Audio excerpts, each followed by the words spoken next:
this way, please. This is the story of a unique royal relationship. The nature of the friendship between Fergie and Diana was quite complex. Of two women who became the strongest of friends and allies. I don't think you can underestimate how close they were. But who were also rivals, plagued by insecurity and doubt. I remember Diana saying to me, well, you don't need me anymore, you've got Fergie now. They appeared an odd pairing. Shy Di, loud, fun-loving Fergie. This barrel's for me. They were really chalk and cheese. It was always an uneasy friendship that was likely to end in tears. But they also shared a special connection beyond their royal roles. I think a lasting bond between these two women was the fact that they were damaged by the breakup of their parents' marriages. Tonight, we ask what brought Fergie and Diana together. Diana had an agenda here. She wanted to see one of her close friends marry into the royal family. What kept them close? She had quite a set too with Princess Anne, who was complaining about something that Fergie had done, and Diana stood up for her and said her piece. And what drove a wedge between them. Diana would be quite emotionally cruel. And if someone upset her, she'd just cut them off. Royal insiders reveal how, in good times and bad, they stood side by side. They were both plotting to leave their husbands. The world didn't know, the media didn't know. She wanted to give Diana the courage to break loose as well, which is why she would say, you jump, and I'll jump too. And how the friendship finally faltered. Diana was absolutely furious. If that's how she wants to behave, and if she wants to go on television and talk about me, she's not going to be spoken to ever again by me. Ending in tragedy and regret. And on the night that Diana died, Fergie was in Italy and called her, and of course she didn't answer. This is the story of Fergie and Diana, the royal wives at war.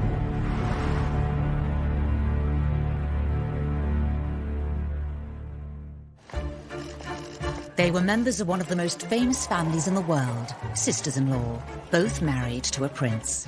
But the unique friendship between Princess Diana and Sarah Ferguson began long before they became royals. Diana and Fergie came from the same sort of area of life, so actually they knew each other from when they were about 14. Although they had known each other since adolescence, they only became close after they connected at a polo match in 1980. Prince Charles's polo manager was Major Ron Ferguson, Fergie's larger-than-life father. And so they met beside the polo pitches in Windsor, and, you know, they did hit it. Met Charles and Sarah was 21, that actually they became good friends, you know, friends who lunched, friends who hung out and shopped together. Given their similar backgrounds, it seemed inevitable that they would become close. Well, Fergie and Diana were actually related. They were fourth cousins, and their mothers were also close. They were at school together, they were good friends. They were part of the same aristocratic circle when they were growing up. Diana was from a far more aristocratic background than Sarah. I mean, her family had been connected with royalty for centuries. Sarah's background, she always described it, I think, as sort of minor country gentry. I mean, but she grew up on a nearly 500-acre estate in Hampshire. Both attended private boarding schools, and they grew up with similar interests and passions. They were both sporty, they loved being outdoors. Sarah was a great horse rider, much better on horses than Diana ever was. But, you know, that love of horses extended to polo matches. Neither of them were particularly brainy or academic. They didn't excel at school. That said, they did well and they were popular. The parallels in their early years continued, helping to cement their friendship.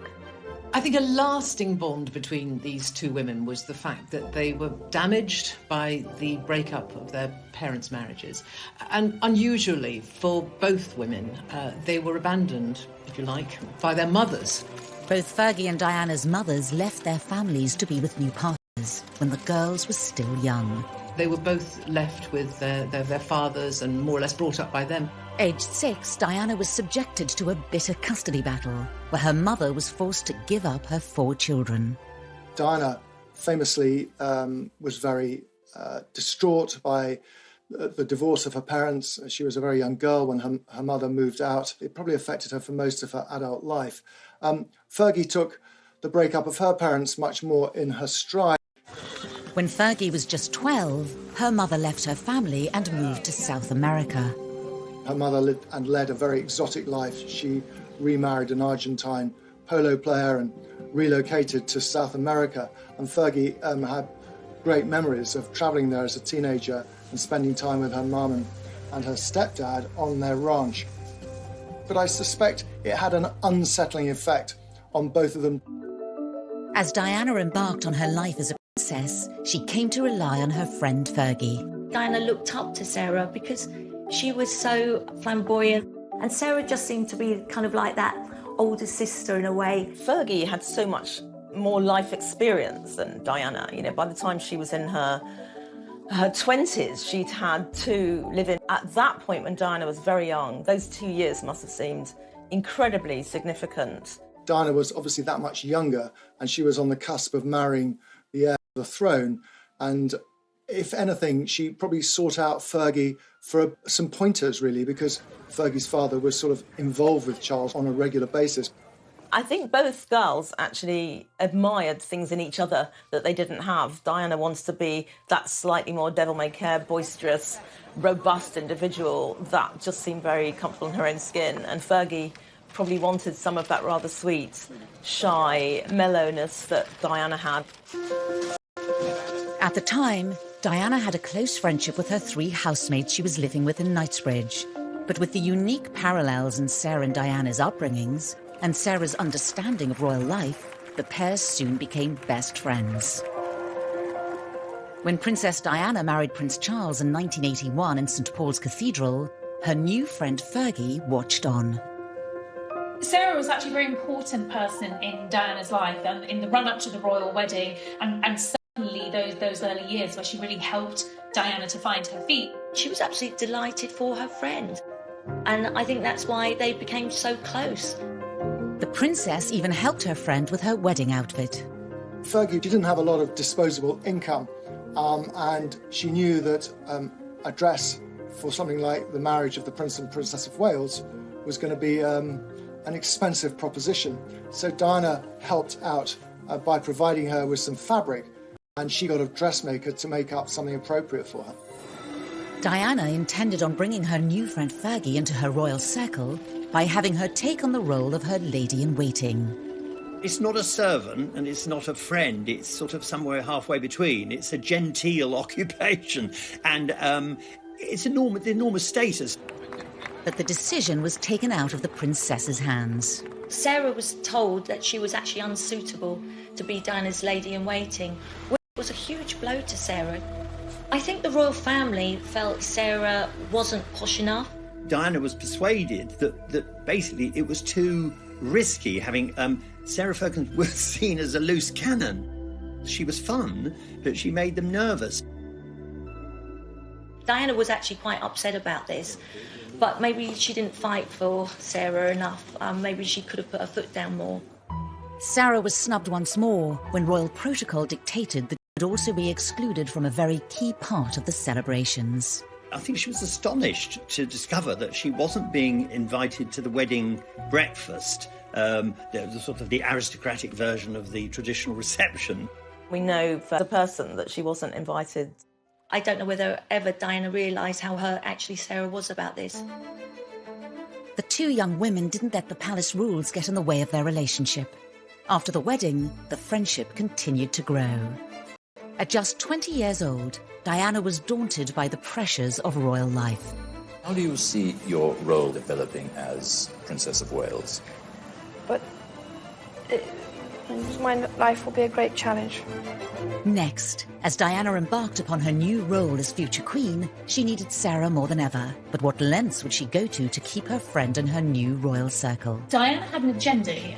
She wanted to see one of her close friends marry into the royal family. She also wanted a confidant and a best friend inside the palace.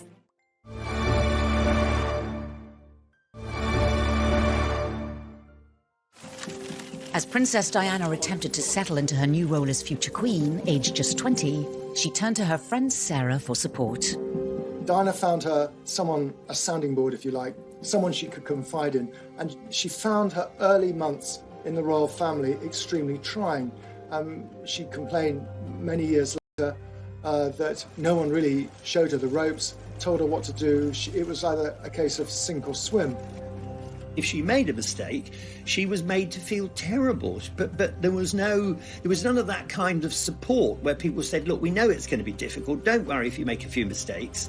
Well, when you enter the royal family, there are very few people that you can confide in. Everybody might go to the newspaper because you're the hottest story in town. Diana felt that Fergie was a safe pair of hands, that her secrets were going to be secure with her. Sarah became Diana's loyal confidant. They would frequently meet for lunch, often once a week. And if they weren't lunching together at San Lorenzo, they were at the palace catching up over cups of tea. She would really lift Diana and make her laugh, actually, which Diana really needed at that time. Sparrows for me. Fergie was a coper. Diana wasn't a coper. And I think Diana became dependent on Fergie, really, for that encouragement to believe in herself. And they became much closer at that point. Despite initial failed attempts, Diana became more determined than ever to bring her friend into the royal circle. Well, I think Diana wanted Sarah to be a part of the royal fold for a long time. And when she was told that Sarah couldn't be a lady-in-waiting because she wasn't deemed appropriate, she had to rethink her strategy. And she came up with the idea that Sarah should meet Andrew, in fact, reconnect with Andrew, because Sarah had played with Andrew as a child. They mixed in similar circles. She loved the Royal Ascot Week in June, and she loves to host house parties at Windsor Castle. In 1985, the Queen asked Diana whether there was anyone she'd like to come along to the house party, any single young women perhaps, and Diana thought of Sarah, of Fergie. And at the back of Diana's mind was a very cunning plan to make sure that Sarah sat next to the Duke of York, Prince Andrew, which she did. By the time pudding was served, Andrew was sort of being familiar enough with this very bubbly, red-headed girl next to him to start feeding her pudding. We were made to sit next door to each other at lunch at Ascot. Yes, and you made me eat chocolate profiteroles, which I didn't want to eat at all. I then didn't have them, so I got hit. Then Very it started hard. from there. I think that's probably where it... I was meant to be on a diet. Andrew soon asked Diana if he could bring Fergie to stay at Diana and Charles's country house, where the pair became much closer. Andrew and Fergie could really be themselves and spend time together without the glare of the press and anyone knowing. Princess Diana had a soft spot for Prince Andrew. As kids, she used to send him valentines because they lived nearby to Sandringham. She saw a lonely young man who needed a girlfriend. Diana had an agenda here. She wanted to see one of her close friends marry into the royal family. Not only did she think Sarah and Andrew were very well matched personality-wise, which they were, Diana also wanted a confidant and a best friend inside the palace. Within a matter of months, Sarah Ferguson and Prince Andrew were engaged. In the lead-up to the wedding, Fergie made it clear that fitting in with royal convention was not a priority, and she immediately started to encourage Diana to follow suit. So Fergie was the first person to ever have a proper hen party or a bachelorette party, to which Diana was invited. The details were revealed in Sarah's autobiography. They had a lot of fun. They dressed up as policewomen and they caused a bit of a scene at the palace. Now, these two apparently got put into a police van where the policeman recognised Diana and said, "Oh my goodness, I'm so sorry," and they all fell in fits of laughter. And I think Diana had the devilment, but Sarah was game to do it. Prince Andrew was celebrating his stag party on the same evening with friends, including Sir Elton John. The girls decided to drop in. Diana and Fergie gate crashed into Annabelle's nightclub where Andrew was there. They were hiding behind chairs, watching Andrew. Little did he know that they were there and spying. They managed to con the policeman into shutting the palace gates just as Andrew's car was arriving back from the stag night. So he thought something was up and madly put his car into reverse and went whizzing around the Victoria Memorial, I think. At which point they thought, well, maybe we've... This royal world. For Diana, this was sort of manna from heaven. This was, a whole new world of sort of spiritual freedom in a way. Two are better than one, so if she gets someone like Fergie in the royal family too, perhaps together they've got that support as a team to try and change some of the really, archaic traditions of the royal family. On the 23rd of July, Sarah and Prince Andrew were married, just 6 months after becoming engaged. Sarah's wedding day was in great contrast to her friend Diana's, and the differences in their characters were clear for the world to see. Fergie looks like she was born to this wedding. Giggling, looked like she was having fun. I think there was some giant teddy bear even that she went off with in the carriage when she went to her honeymoon. Diana and Charles, very, very formal affair. Lots of sort of sidelong glances from Diana. Real shyness. Diana's had a lot of heads of state and important people because it was the future king and queen who were marrying.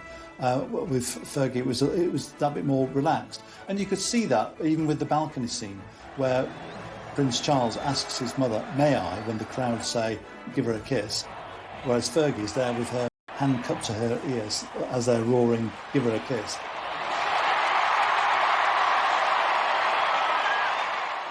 Despite differences in their personalities, the two women had established a powerful bond. They were now not only best friends, but sisters-in-law, their lives intertwined more than ever.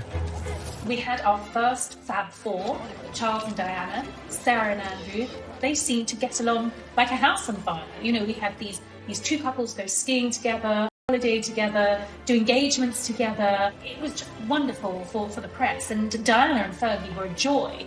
And for the early years, at least, this all looked like it was going to work very well. But royal life for Sarah and Diana was never going to be that easy. The pair had to deal with the rules and responsibilities that came with being a royal wife. Their lives were not their own anymore.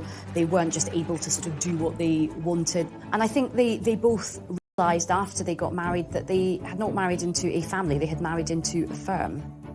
Fergie tells very graphically an account of her, you know, when she first went to Sandringham, before her marriage, and, you know, met the Queen and all the royal family and curtsied to the Queen and tripped over a corgi. She spilt her drink on the sofa because she was so nervous and she didn't know how to address anyone, so she just curtsied to everybody. Even for Sarah, being on the inside of the firm, the royal family, it was a shock. Someone would point out that, you know, continually, "Oh, you mustn't do that, you mustn't wear that, you can't wear those clothes, you can't go to that event dressed like that." Also that, you know, if someone else is leaving the palace for an event that day, Sarah couldn't leave before them. I mean, it was an absurd list of unwritten rules. I understand that Diana said, "I told you it would be like this," and Sarah said, "Yeah, it's bloody awful, isn't it?" For Fergie, Diana's experience was vital. Fergie came to rely on Diana as Diana had relied on her. Sarah certainly looked to Diana for guidance and help in the early years of her marriage and early years of learning the ropes of royal life.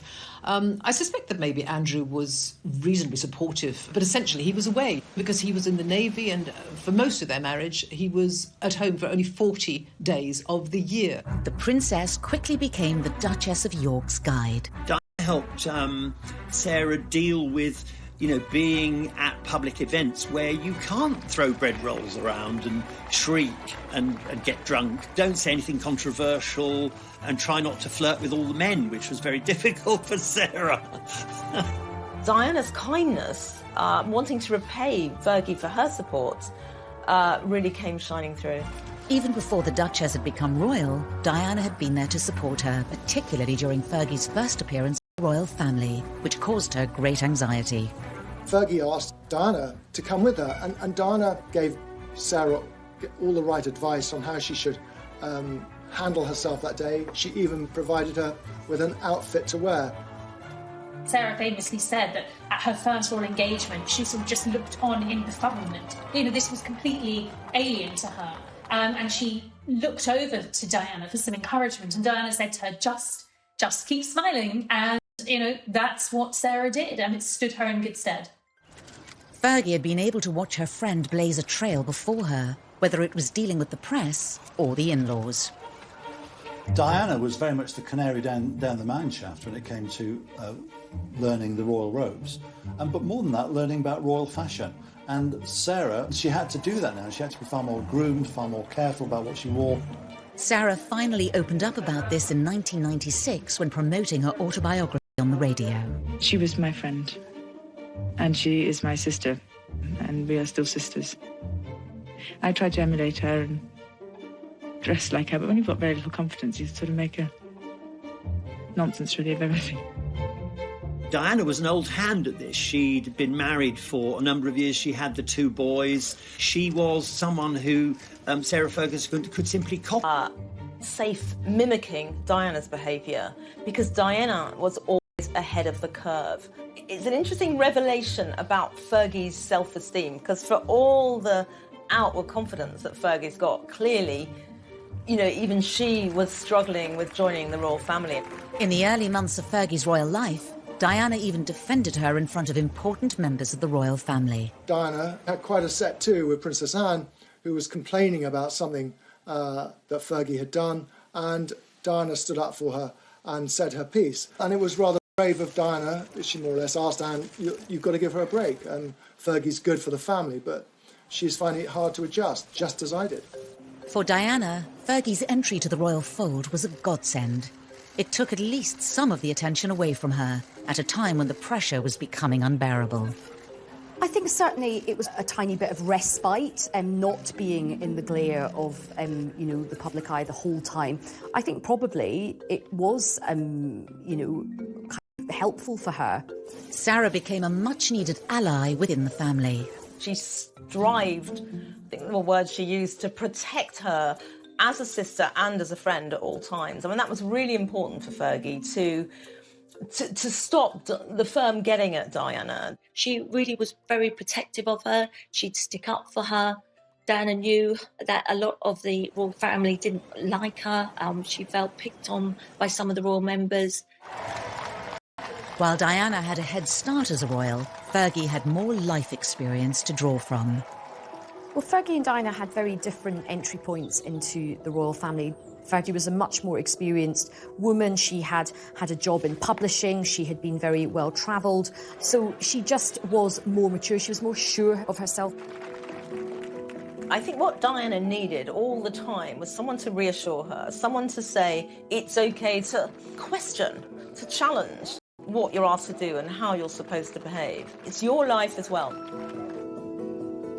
As both women attempted to navigate the mounting pressures of royal life and the difficulties in their relationships, they also looked for guidance from other sources. They both encouraged each other, really, to look for alternative therapies, to look for healers, to look for psychics, astrologers. People, really, they're looking for answers to questions about their future. Astrologer Debbie Frank was introduced to Diana in 1989 and soon became a close confidant.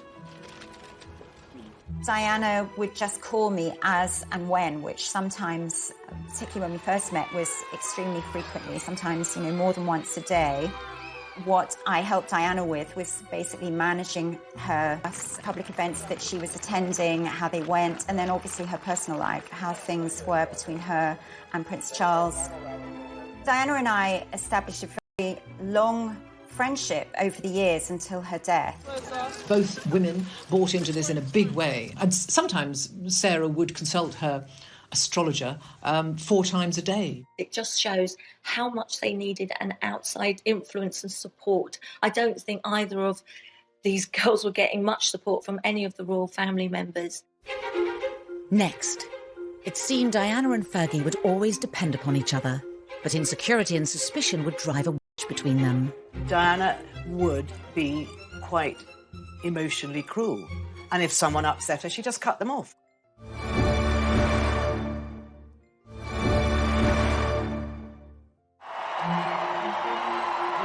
Marrying into the royal family brought Sarah Ferguson and Diana closer than ever. But the pressures of royal life would ultimately break their bond. The nature of the friendship between Fergie and Diana was quite complex, at times contradictory, great rivalry, but also intense confidence. They were really chalk and cheese, but it was that unique set of circumstances of being within royal circles and then in the royal family that made the friendship possible. But it was always an uneasy friendship that was likely to end in tears. By the mid-1980s, Diana had become a global icon, but was also plagued with her own insecurities and paranoia. Even though Diana was more used to mixing with royalty and aristocratic people, I still think it was easier for Fergie. Diana had said, I went to lunch at the palace and I was really, really nervous. But Fergie just seemed to take that lunch in her stride. Underneath it all, I suspect Fergie probably thought Diana was quite weak, that she needed her help. She was happy to offer it. All of a sudden, the focus of attention was on Sarah. Up till then, everyone wanted to know all about Diana, and although her star did not fade at this point greatly, nevertheless, Sarah was the new kid on the block. They called her a breath of fresh air. She loved all the things that they loved. She loved riding. She learnt to carriage drive with Prince Philip. She was a very proficient skier. She was a real country girl. She loved dogs and horses, so she fitted in really well. In the beginning, Diana was thrilled that Fergie had joined the firm. She had an ally at court, a friend, and quite frankly, many members of the royal family thought it would help bring Diana out of her shell. Be the moody one, and Fergie was the good, fun, frolicking girl who was a breath of fresh air in the family. Oh, blimey. After a rocky start, Sarah fully settled into royal life. The differences between the royal wives were stark, and the once close friendship showed signs of strain. Diana was aware that Sarah was a very skilled manipulator of people to some extent, because she famously said that Sarah had wooed the royal family and knew exactly what she was doing when she said certain things to certain members of the royal family. Diana was aware of the comparisons being made. She admitted that she got terribly jealous of Fergie. I think, the Queen and Sarah seemed to have an easier rapport. Sarah made this foray into the royal family look easy when, as Diana said, she herself was struggling to survive. There was a point at which Charles said to Diana, "Why can't you be more Fergie?" Now, for someone whose self-esteem is already pretty low, who's feeling very vulnerable, that wasn't just a rebuke. That would have been one of the most cutting, hurtful remarks that her husband could have made to her. Diana did her best to be more fun like Fergie. One attempt at Ascot in 1987 was to backfire. There was one occasion at Royal Ascot which they spotted a friend of Fergie's in the crowd, and they were all carrying umbrellas, and they poked her bottom with this umbrella. I mean, it's all very funny, but the repercussions were huge, and they were both upbraided for sort of misbehaving in public. As the pressure on the Princess of Wales grew, Diana's marriage and health suffered.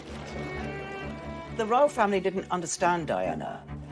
Diana said much, much later that she thought that they'd never heard of postnatal depression, which she had after Prince William was born. And, she was also unhappy in her marriage because she was convinced that Charles was seeing Camilla, and she became obsessed with Camilla. She was bulimic. The Queen always said she's like a nervy racehorse. And she said, treat her with kid gloves. Later on, they blamed the failure of Diana's marriage on her bulimia, which wasn't really the case at all. So I think Diana was very much misunderstood. She was unsure of herself, and she was very emotional. And the royal family are not used to people who emote. You don't do that. You have a stiff upper lip. If you wish to cry, then go to your room kindly and do it there. But Diana wasn't that sort of... Both women were struggling with their royal lives. I don't think either of them quite realised how their lives were going to be ruled by courtiers, diary meetings, protocol, doing things correctly. Both were young women who'd been used to a certain amount of freedom. Fergie certainly used to a great deal of freedom. I think there were certainly times when Sarah just felt that she didn't measure up to her. She often compared herself to Diana, and I think there were times when she felt inadequate, whether it was that she wasn't as pretty as Diana, she wasn't as slim as Diana, she wasn't as loved as Diana. And as much as they were firm friends, there was a fair dose of royal rivalry between the two of them. Increasingly unhappy in her loveless marriage, Diana watched the loving marriage of her friend played out in the public arena. Diana really envied the easy, comfortable warmth and intimacy that, and sexual chemistry, actually, that was quite clear between Andrew and Sarah. She had a much colder relationship with her own husband. I do think at this point Diana was really hoping that some of that warmth and intimacy and easygoing nature would rub off on her own husband. It was a stark contrast to Fergie's marriage. They were unlike any other royal couple. For the first time, a genuine affection was public. They were a very tactile pair. They constantly had their arms and hands over each other. And Charles and Diana were just not like that. I mean, by this stage, Charles and Diana were no longer even sharing a bedroom. And so there were so many of the intimacies that she saw with Andrew and Fergie were lacking in her own marriage. It must have been difficult for Diana to watch Sarah's marriage, which was such a happy marriage.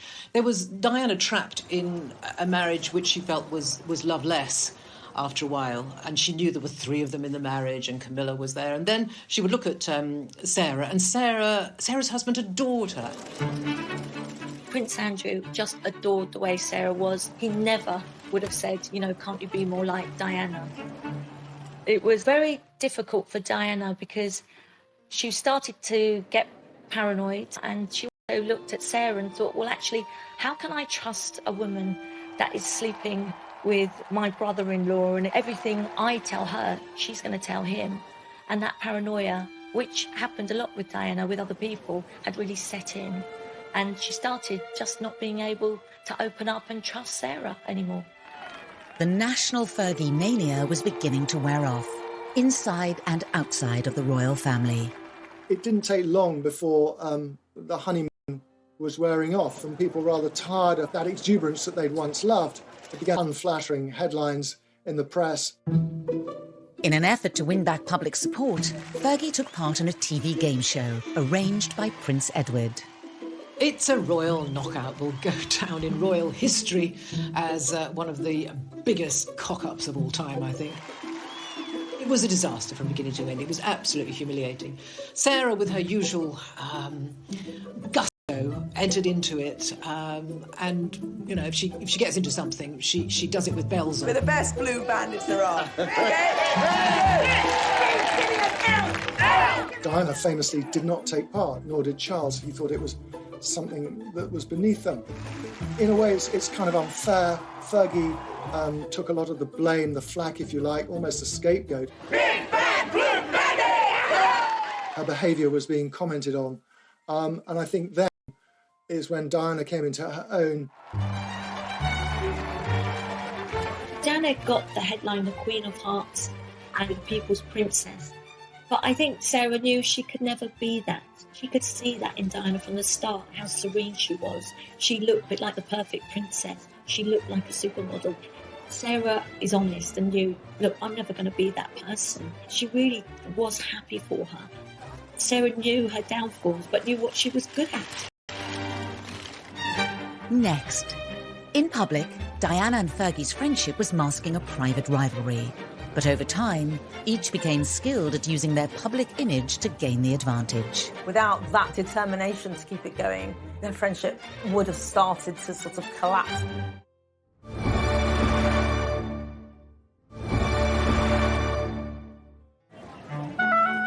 Diana and Fergie had been genuinely close in the early 80s. But as time moved on, the friendship faltered. Well, the reason that the friendship failed was entirely Diana. This is what Diana did. No one would believe that you could be great friends and do one thing wrong, and then Diana wouldn't speak to you. It was very unique to her. Diana would be quite emotionally cruel. And if someone upset her, she just cut them off, cut them out of her life. The rivalry between them would only increase. In the battle for public hearts and minds, the press was to be their weapon of choice. There was something about Diana that members of the public found utterly magnetic and were drawn to her. We're always talking about Sarah Ferguson as being Fergie. We would never have called Lady Diana Spencer Spency. I mean, that would just have never happened because she wasn't a Spency. She was much going, sporty, loud, bubbly nature. I think that this did start the jealous reaction in Diana, because I remember Diana saying to me, well, you don't need me anymore, you've got Fergie now. And I thought, that's a strange thing to say. But she really meant that. She felt very sidelined, and she knew she couldn't be as bouncy and as fun. What we saw in Fergie was an overcompensation to be liked, to be popular. That came out in quite a sort of loud and noisy and robust way. But underneath that self-confidence, it didn't take much for her to feel that her self-esteem had taken a knock. While their private rivalry was never seen in public, the press revelled in pitting the two women against each other. The Duchess of York wore a deep pink suit, rather courageous for 7 months pregnant. And the Princess of Wales, as so often, won the day in an Ascot grey tailcoat. Problem with the press in any situation like this is they love to make comparisons. So as Diana's authenticity and care grew in stature, Fergie had to be eclipsed. Whatever Fergie did, she was always going to be found wanting. Cream cakes and I don't see actually. I'm savoury. I'm sausages. She didn't have the capacity to turn heads in the way that Diana did. Fergie tried to enjoy the press attention, and it was quite a new thing for her to be the centre of attention. And she responded to it by overdressing and being over noisy and over enthusiastic. Love you. I'll see you later. And then, of course, she became criticised for it. In the beginning, Fergie was incredibly popular, but then it all went sour. And you can almost date that from when Fergie and Andrew went to Australia on a goodwill mission, and they left baby Beatrice back at Buckingham Palace. Beatrice just thanks you all for the 3 cheers. And Fergie got a lot of criticism for that. So as much as they lauded her and loved her, they turned against her in a very, very unkind way. When Fergie put on weight, they called her the Duchess of Pork. I don't think any member of the royal family has had so much vitriol poured upon them as Fergie did at one time. The bubble had burst, and the once celebrated Fergie began to struggle with unfavourable comparisons to Diana. While Diana's found herself and her self-esteem flourished, Fergie's self-esteem diminished. And so that bond that they had, that friendship, was almost quite betrayed at the point that Diana was at her most loved by the public. Fergie and Diana lived life in the Royal Goldfish Bowl. Public scrutiny added to the pressure to live up to royal standards. While there were challenges clearly for both women, and I think particularly being in the spotlight and having every aspect of their lives, from their hairstyles to their outfits to their friendships, scrutinised in the press, Sarah seemed to have a thicker skin when it came to dealing with the backlash in the media. Like Fergie, Diana also struggled with her treatment in the press. When Fergie was getting all the headlines, all the favourable headlines, and Diana was being criticised for her behaviour, she was mortified and she was very jealous of Fergie. And she told me that she went for a long drive to a river in the south of England, sat down and had a real think about her future and thought to herself, I'm not Fergie, I've got to be who I am. Diana's relationship with the media was sort of hot and cold. I found it incredibly intimidating at times. As a parent, could I ask you to respect my children's space? She was followed wherever she went. She also knew that keeping the press on side at this time, a very delicate negotiation over her separation from Prince Charles, was vital. The media offered her the one chance of sort of evening up this battle, if you like. The treatment of both women in the press had an inevitable impact on their fragile friendship. Their relationship blew very hot and cold, and a lot of it was to do with Diana's personality. So, you know, Fergie was in the ascendant and she was in the descendant. And then it turned round again. Fergie probably knew that, you know, once people put you on a pedestal, there's only one way, and that's down. The story becomes You've got this sort of beautiful princess, and you've got the sort of almost the ugly sister. That's really hard to sustain a friendship between two people when the press, for whatever reason, have taken one completely to their hearts, whereas Fergie barely got a look in. The tables had turned. It was a desperate time for Fergie. Her rival was once again the darling of the press, the most photographed woman in the world. All Fergie's demons came back to haunt her. Fergie has struggled with, I think it's probably self-respect, actually. I think when Fergie gets miserable, she'll probably comfort eat, she'll kind of become a bit reckless. The press will certainly say that she looked a mess, or she looked ridiculous, or that she didn't have any taste. The rivalry in private and in public was growing, and each would try to outcompete each other in the headlines. If Sarah was out on engagements on the same day as Diana, it was always going to be Diana who made the front pages of the newspapers the next day. And I think after a while that probably did begin to grate with Fergie, and certainly there were times when she felt, I can't even compete. Without that determination to keep it going, their friendship would have started to sort of collapse. The underbelly of it would just start to sink, and the connection between them would have started to break. Both girls were highly competitive, and that competition spilled over into newspapers and magazines. They were rivals to that extent, and they wanted to see their charities given more space than the others.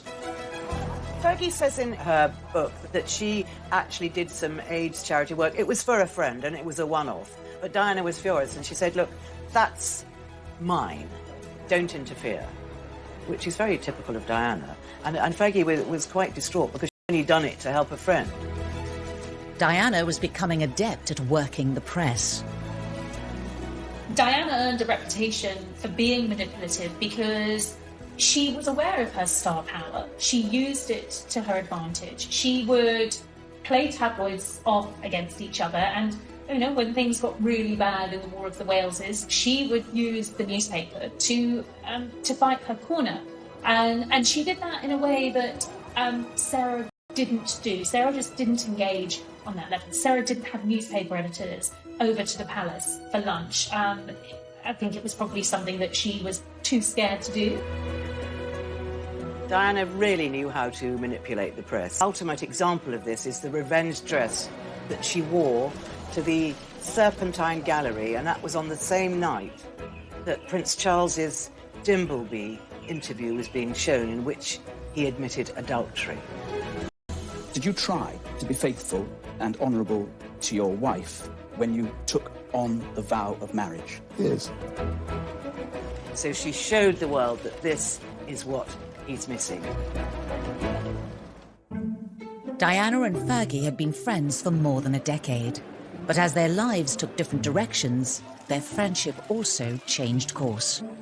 So there was this gradual pulling away from Diana, partly because emotionally she didn't need Fergie so much, and partly because she was in a very different stage in her life, and then time goes on and they just weren't communicating anymore.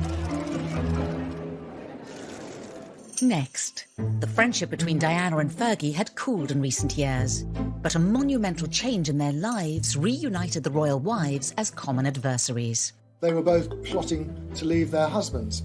The world didn't know, the media didn't know, but behind the facade of smiles and waves on that palace balcony, there were two deeply unhappy young women.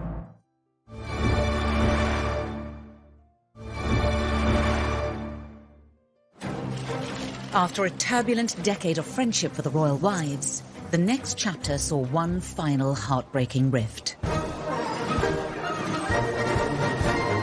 On the 15th of June 1991, Diana, Princess of Wales, and Sarah, Duchess of York, stood on the balcony of Buckingham Palace and presented a united front to the world. I can tell you exactly what was going on behind the scenes at Tribuna Colour in 1991. That was the last occasion on which they were photographed together in public. They were both plotting to leave their husbands. The world didn't know, the media didn't know, but behind the facade of smiles and waves on that palace balcony, There were two deeply unhappy young women. I think the two of them did discuss very openly the fact that they were unhappy, and they did discuss the idea of leaving the royal family, which of course is, at that point is just a really big line to cross. They'd actually come up with this scheme that they would go together. They would announce their separations simultaneously to set off this sort of depth charge, if you like, under the royal family. For now, mending any earlier rifts. Putting their plans into action wasn't going to be easy. To enter the royal family is hard enough. To leave the royal family, to jump out of that goldfish bowl, is quite something else. It obviously demanded a great deal of courage and planning. Long discussions late into the night about what should they do. Fergie was the one who was leading the way on this. She wanted to give Diana the courage to break loose as well, which is why she would say, "You jump and I'll jump too." Through their public engagements, it was becoming increasingly obvious to the world that the Wales' marriage was breaking down. We knew that Charles and Diana's marriage was a tough one and that they weren't happy. I mean, from the late 1980s onwards, newspapers were routinely recording the number of days, and these were growing year by year, exponentially. I mean, there were vast periods of time when they had virtually no contact with each other. At the Yorks family home of Sunninghill Park, it was a similar story. Andrew was at sea serving in the Royal Navy. It was reported they saw each other just 40 days in a year, leaving Fergie alone to do what she liked.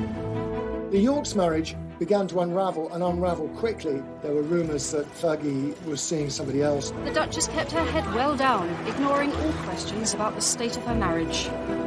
Meanwhile, Diana was continuing to nurture her relationship with the press. I had, by this stage, become quite friendly with Princess Diana, and she contacted me and she sent me this message. And this was all to do with the devastating series of photographs which revealed that Sarah had been cheating on Prince Andrew. But why would Diana do this to her one-time closest friend? I think Diana was incredibly skilled. She really was like a one-girl PR band that knew absolutely how to handle the press and how to work it sometimes to her advantage. Diana's message to me was simply that she'd obviously heard that the photographs were coming. We all knew that these photographs were coming. It was one of the worst kept secrets in Fleet Street. What none of us knew, or the rivals to the paper that had them didn't know, was just what the photographs showed and how damaging and devastating they were going to prove to be. She knew, and I suspect she was going to take some kind of vicarious thrill from the embarrassment it was going to heap onto Fergie. In the end, after all this back and forth, Fergie jumped first. On the 19th of March 1992, the Duke and Duchess of York had initiated discussions for a formal separation. The Duchess was in apparently carefree mood as she collected Princess Beatrice from school, just at the moment the official statement was being handed out at the palace. And the ordeal wasn't over yet for Fergie. Very busy patch, my patch, being royal correspondent. Jen, we need you in the office. Not going to believe this one, but Fergie's been found having her toe sucked by her financial advisor in South France. Can you come in the office? I thought, oh my goodness me, do I have to cover stories like this? But yes, I did, and yes, it was a very big story. On the 20th of August 1992, Fergie was at Balmoral for the annual summer holiday with her children and the rest of the royal family. There she was with all the members of the royal family, who traditionally have all the papers laid out at the breakfast table. The scene when she went into the dining room was horrific for her, because there were her brothers-in-law turning over the pages, staring at her naked top half of her body. It was excruciatingly embarrassing. She then went to the Queen, and the Queen was livid. She was absolutely furious with Sarah. After her toe-curlingly awkward morning at Balmoral, Fergie made her exit. Using one of the many side entrances to the royal estate, the Duchess drove at speed to the airport of Aberdeen to catch a scheduled flight to London. Diana was rumoured to have played her part in the timing of Fergie's front-page story. But why? It's not the friendliest thing to do, but, you know, if she's desperate, maybe she thought that was a sacrifice worth making for her own sanity. But Diana's tactics to divert the media spotlight from her to friend Fergie was short-lived. Her own scandalous revelation was about to take the heat off Fergie. We got news that there was a tape recording of a conversation Diana had had with a man friend. If you want to be like me, you've got to suffer. A man called James Gilby was now being released to the papers. The so-called Squidgygate story had knocked Fergie off the front page. The telephone conversation allegedly involving the Princess of Wales is reported to have been taped on New Year's Eve, 6 days after these pictures were taken at Sandringham in 1989. And rocked the royal family once more. With scandals behind them both, the friends were now entering a new phase. On the 9th of December at 3:30 p.m, Prime Minister John Major announced in the House of Commons the separation of the Prince and Princess of Wales. This decision has been reached amicably, and they will both continue to participate fully in the upbringing of their children. Both royal marriages were over, but had Diana and Fergie's friendship survived? They really did share so much as royal wives, as royal mothers, through good times and bad times. Next, as the former sisters-in-law tried to rebuild their lives, Diana was absolutely and talk about me and the fact that I had given her verrucas. Diana did not see the funny side of it.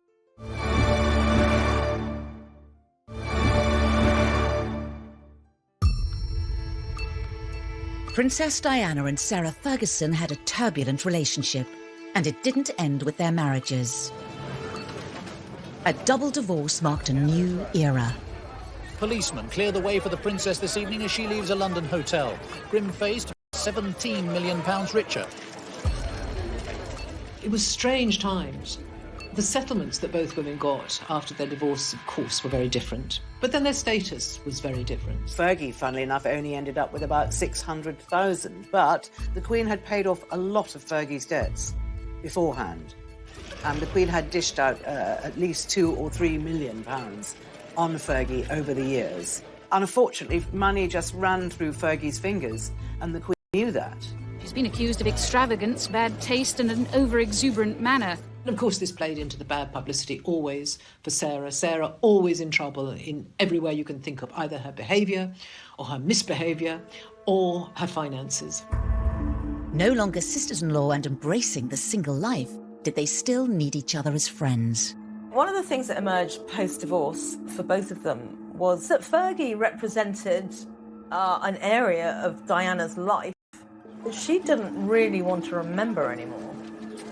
And as long as she maintained a friendship with Fergie, she was always going to be reminded of some really difficult times in her life. And so when Diana moved on to almost full independence away from the royal family, I think Fergie would have been quite triggering for Diana. Diana very much became her own woman, and the only people she adored and depended upon and had unconditional love for really were her two children. She was very self-contained in that way. Fergie turned to someone surprising for support. Her former husband. Andrew became almost what Diana was to Fergie during her difficult time. She'd gone back and redeveloped or reignited that friendship with her husband, whereas Diana didn't need Fergie.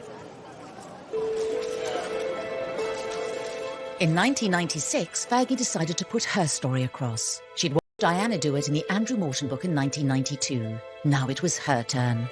The Duchess today in a New York bookshop, helping launch her just-published autobiography. It was very frank, very telling. It was an interesting read, quite poignant, actually, in many places. But behind palace gates, a storm was brewing.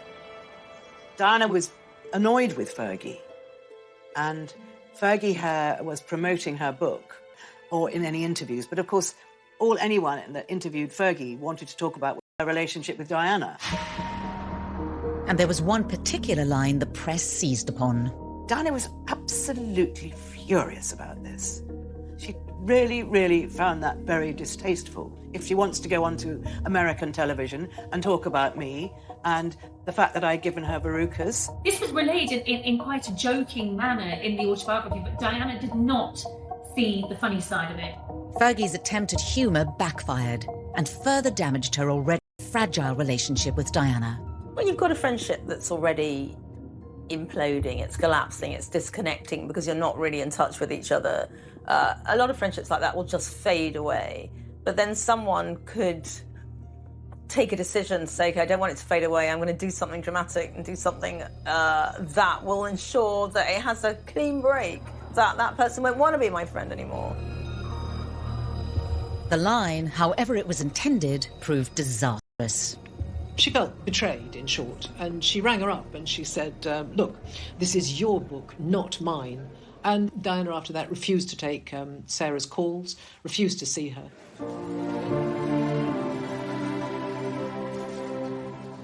It was a massive overreaction from Diana, but it wasn't altogether surprising to me. I knew her very well at that stage.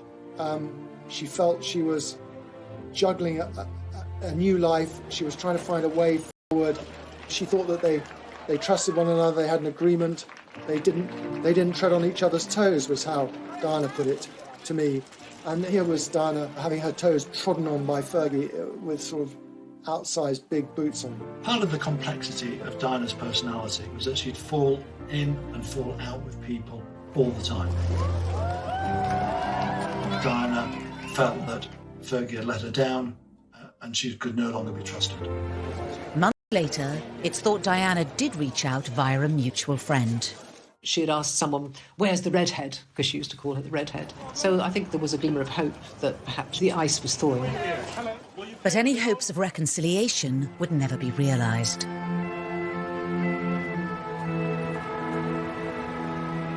We have reports from Paris that Diana, Princess of Wales, has been killed in a car accident.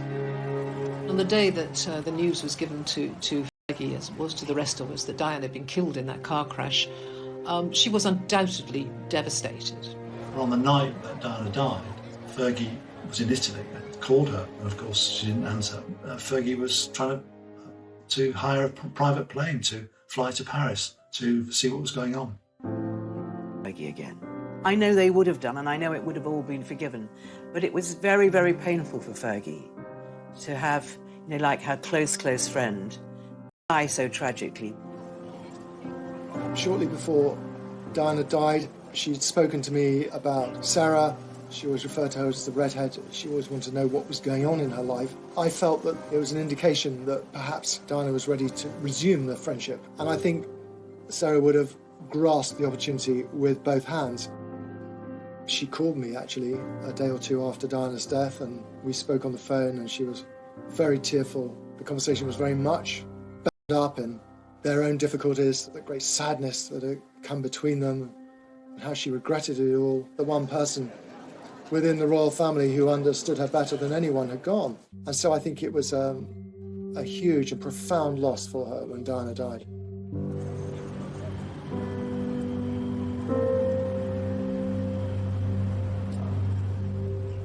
Diana's death sparked days of extraordinary public grief and brought to a tragic end one of the most compelling chapters in the history of the modern royal family.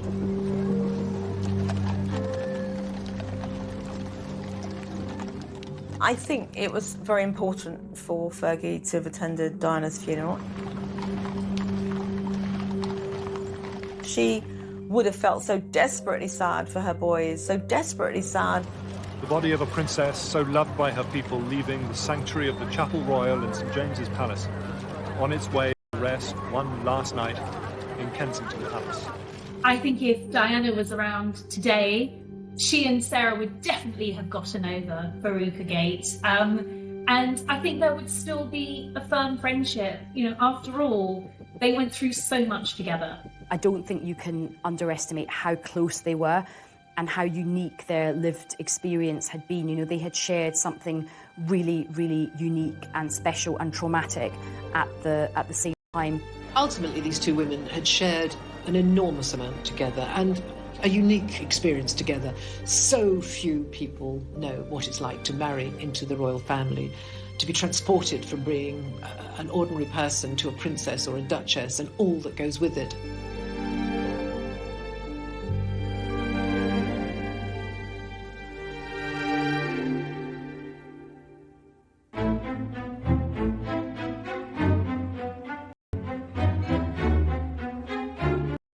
When she was told that Sarah couldn't be a lady-in-waiting because she wasn't deemed appropriate, she had to rethink her strategy. And she came up with the idea that Sarah should meet Andrew, in fact, reconnect with Andrew, because Sarah had played with Andrew as a child. They mixed in similar circles. She loved the Royal Ascot Week in June, and she loves to host house parties at Windsor Castle. In 1985, the Queen asked Diana whether there was anyone she'd like to come along to the house party, any single young women perhaps, and Diana thought of Sarah, of Fergie. And at the back of Diana's mind was a very cunning plan to make sure that Sarah sat next to the Duke of York, Prince Andrew, which she did. By the time pudding was served, Andrew was sort of being familiar enough with this very bubbly, red-headed girl next to him to start feeding her pudding. We were made to sit next door to each other at lunch at Ascot. Yes, and you made me eat chocolate profiteroles, which I didn't want to eat at all. I then didn't have them, so I got hit. Then Very it started hard. from there. I think that's probably where it... I was meant to be on a diet. Andrew soon asked Diana if he could bring Fergie to stay at Diana and Charles' country house.